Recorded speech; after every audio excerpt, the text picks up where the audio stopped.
Praise lord. మన రక్షకుడును ప్రభువైన యేసుక్రీస్తు వారి పరిశుద్ధ నామంలో ఎందరికి కూడా వందనాలు. దేవుని కృప మనకు తోడుగా ఉండడాన్ని బట్టి, దేవుని వాక్యము ప్రకటించబడడానికి, దేవుని వాక్యమును వినడానికి, మన అవసరతల కొరకు ప్రార్థన చేసుకోవడానికి దేవుడు చక్కని కృపను చూపిస్తూ ఉన్నాడు.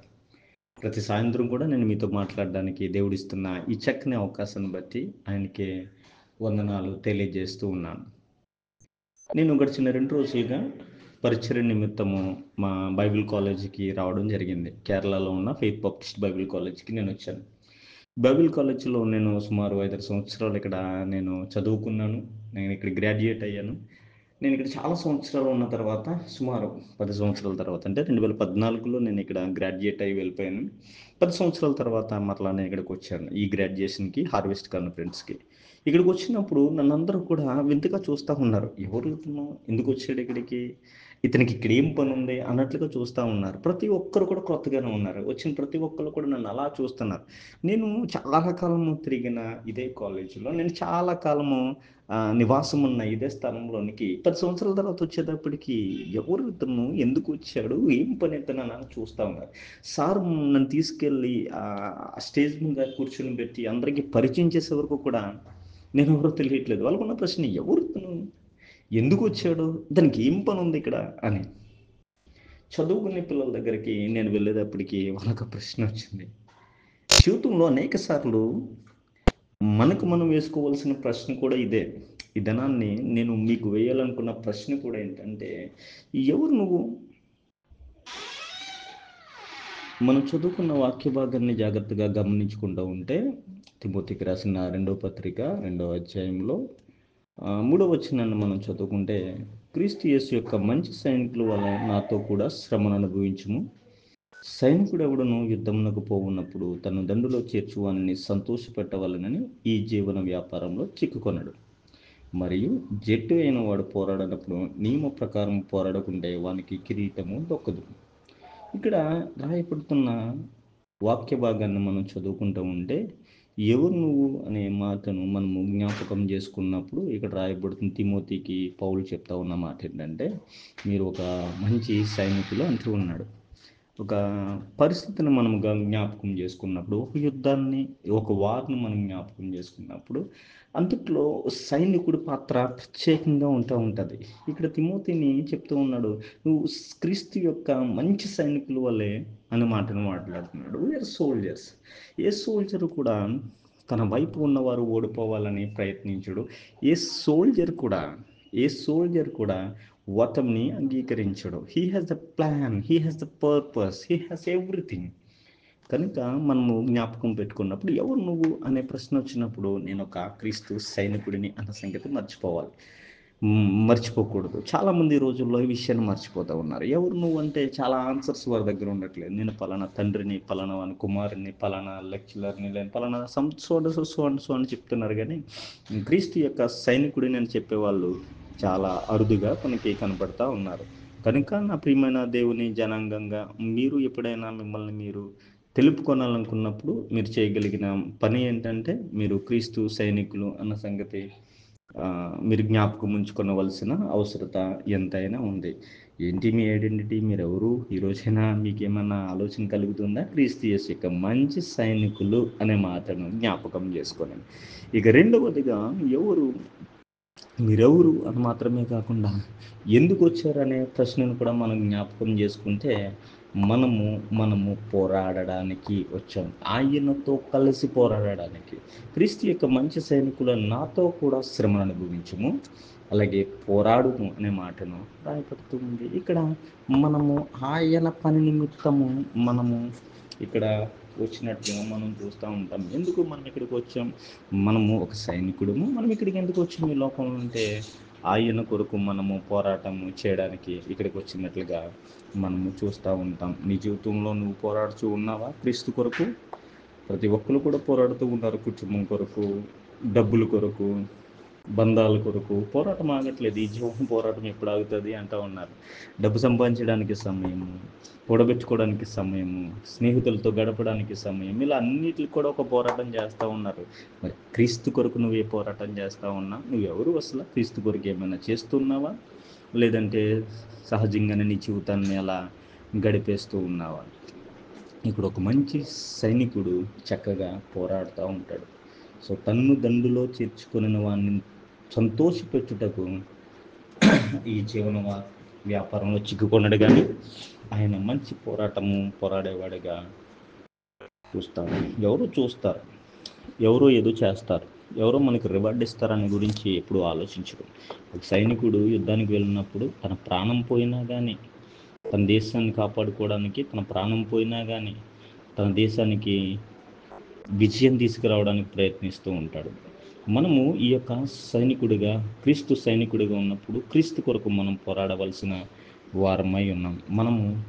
మనము ఎవరు అంటే క్రీస్తు యొక్క పోరాటంలో పాల్గొనవలసిన వారమై ఉన్నాం. ఇక మూడవదిగా మనం చూసినప్పుడు మనము ఎందుకు వచ్చాము అని ఆలోచన చేస్తే, మనము దేవుని పనిని నిర్వర్తించడానికి ఇక్కడికి వచ్చినట్లుగా మనం చూస్తాం. 5వ వచనం చూస్తే, మరియు జట్టి అయిన వాడు పోరాడినప్పుడు నియమ ప్రకారం పోరాడుకుంటే వానికి కిరీటము దక్కదు. ఇక్కడ చూసినట్లయితే ఒక నియమము ప్రకారము పోరాటము చేసే సైనికుడిని జ్ఞాపకం చేస్తూ ఉన్నాం. మనము పోరాడాలనుకున్నప్పుడు ఒక రూల్ ఉంటుంది, మనం పోరాడాలనుకున్నప్పుడు ఒక రెగ్యులేషన్స్ ఉంటుంది. ఎలా పడితే అలా పోరాడడానికి మనం ఇక్కడికి రాలేదు. మనము మంచి సోల్జర్స్ము.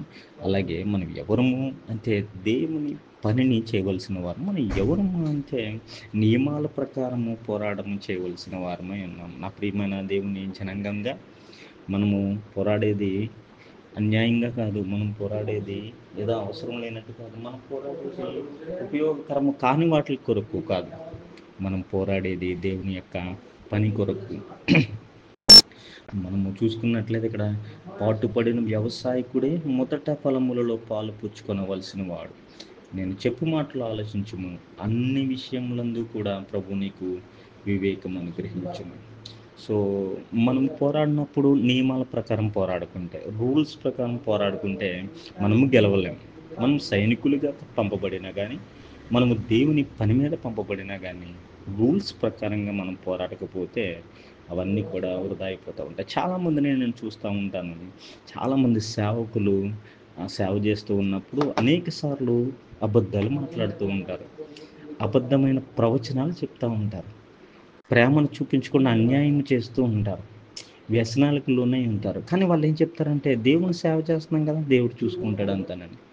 ఇక్కడ రాయబడుతున్న మాట ఏంటంటే, నువ్వు సైనికుడిగా పిలువబడినా, నువ్వు దేవుని పని చేయడానికి వచ్చినా కానీ నియమము ప్రకారము పాటుపడకపోతే దానివల్ల వృధా లేదు, దానివల్ల ఏమీ ఉపయోగం లేదు, అంత వృధా.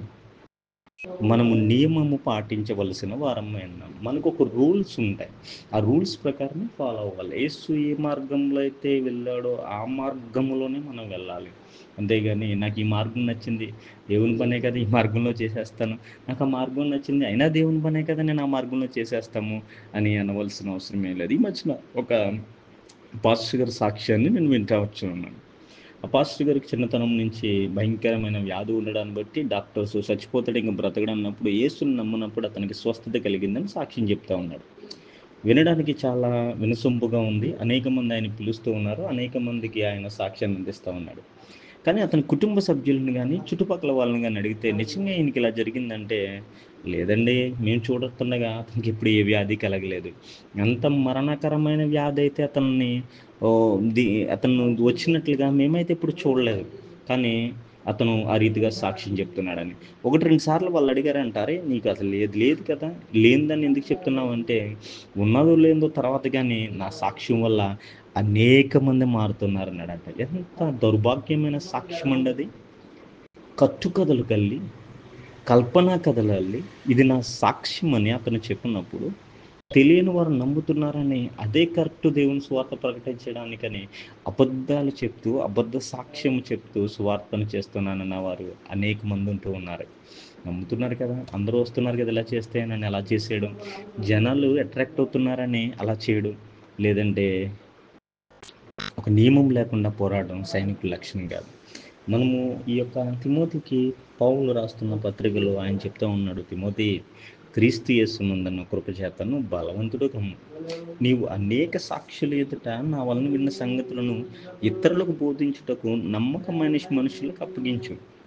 చూడండి, అనేకమైన సాక్షులు ఎదుట నేను చెప్పిన నీకు సంగతులను బోధించడానికి మంచి వారికి పని అప్పగించు.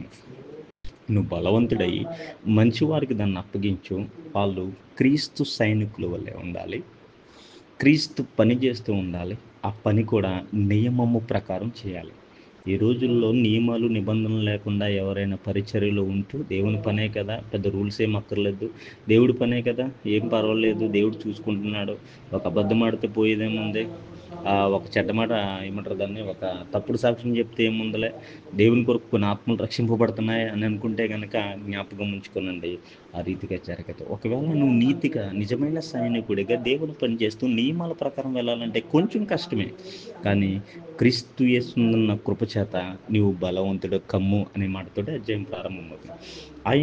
ఆయన మనల్ని బలపరిచినప్పుడు, ఆయన మనల్ని స్థిరపరిచినప్పుడు మనము నిజముగా పోరాడగలం. ఈ లోకంలో సైనికుడు ఓడిపోవచ్చు, ఈ లోకంలో సైనికుడు గెలవలేకపోవచ్చు, కానీ పరలోకం నుంచి దిగి వచ్చిన శక్తి చేత మనం బలపరచబడితే, యేసుక్రీస్తు కృప చేత మనం బలపరచబడితే మనము గెలిచేవారుగా ఉంటాం, మనం అనేక మందిని గెలిపించేవారుగా ఉంటాం. అయితే నువ్వెవరో నీకు తెలియాలి, నువ్వు క్రీస్తు యేసునకు ఒక నమ్మకమైన సైనికుడిగా ఉండాలి.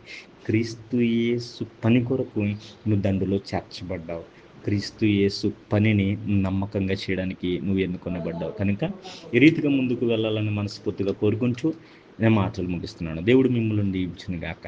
ఆమేన్. ప్రార్థన చేద్దాం. ప్రేమ నమ్మకం కలిగిన మా దేవ, మీకు వందనాలు, స్తోత్రాలు. ఈ సాయంకాల సమయంలో ఈ వాక్యం ఉన్న ప్రతి ఒక్క బిడ్డను మీరు జ్ఞాపకం చేసుకున్నాం. ఈ లోకంలో ఎందుకు వచ్చాం, ఏం చేస్తూ ఉన్నాం, అసలు చేసేది కరెక్టా కాదా అనే విషయాలను మేము జ్ఞాపకం చేసుకున్నాం. మమ్మల్ని అందరినీ క్రీస్తు యేసును సైనికులుగా మార్చడానికి నువ్వు తీసుకున్న నిర్ణయాన్ని బట్టి వందనాలు ప్రభువా.